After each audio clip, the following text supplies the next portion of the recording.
continuing to our previous video, we found yt, our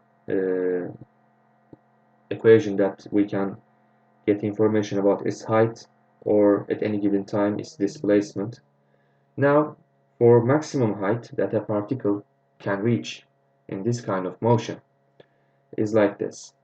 As I told you, at h max, our velocity of y component is equal to 0, right?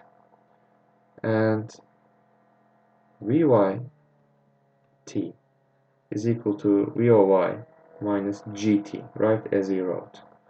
And we can write this like this: vo sine theta minus t half times g. Then 0 is equal to vo sine theta minus gt half.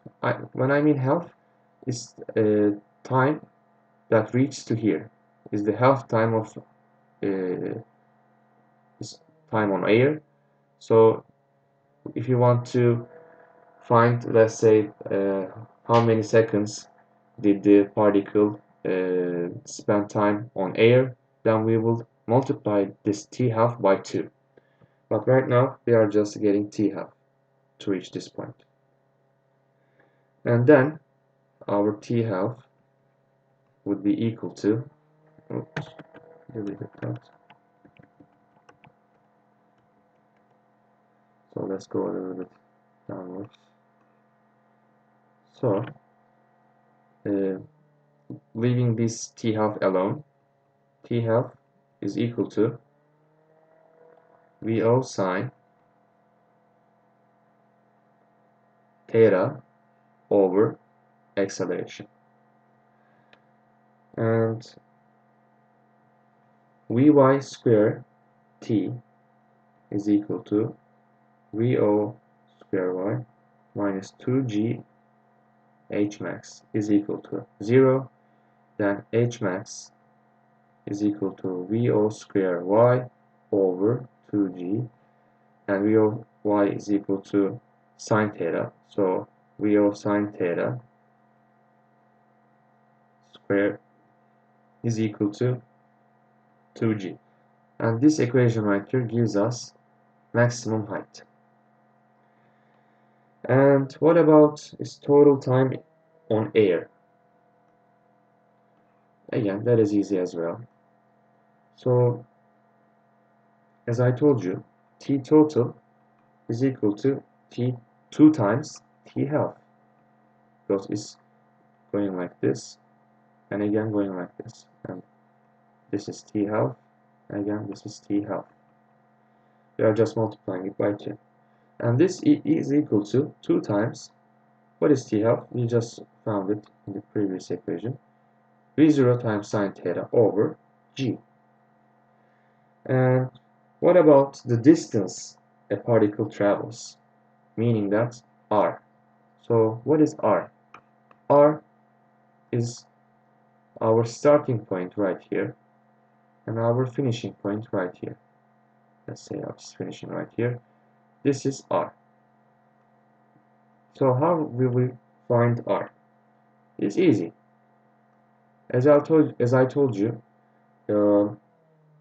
particle's velocity throughout x-axis doesn't change at all. So we can write it like this: Vox times Tx is equal to Vo cosine theta Vox times, instead of writing T, we found that T total is equal to 2 times Vo sine theta over G.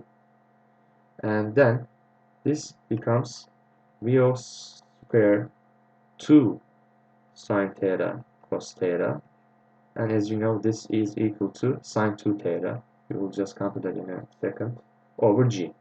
Then this would equal to Vo square sine 2 theta from our knowledge from trigonometry over 2G, because this gives us the distance that traveled in total. This is r. And now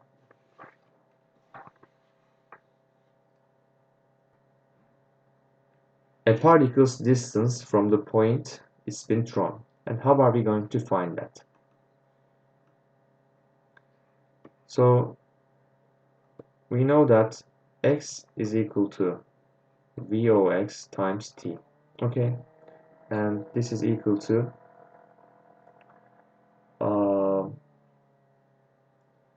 Vo times cosine theta times t, and t is equal to x over Vo cosine theta.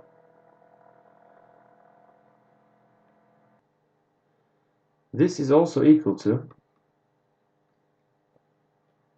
Vo sine theta times t, because as we know, our time is same for x component and y component. So when it touches to the ground, again, x and y is finishing at the same time. So we can write it like this. Instead of writing t equals x over v0 cos theta, we can also write that like this: x over v0 sine theta, and this would be a lot better to use. Now let's find the particle's coordinates. And when we are trying to find that, yt, so when we are writing y, we will get this one right here for time. Y0 plus Voy t minus 1 over 2 gt squared, and our t is equal to x over v0 sine theta.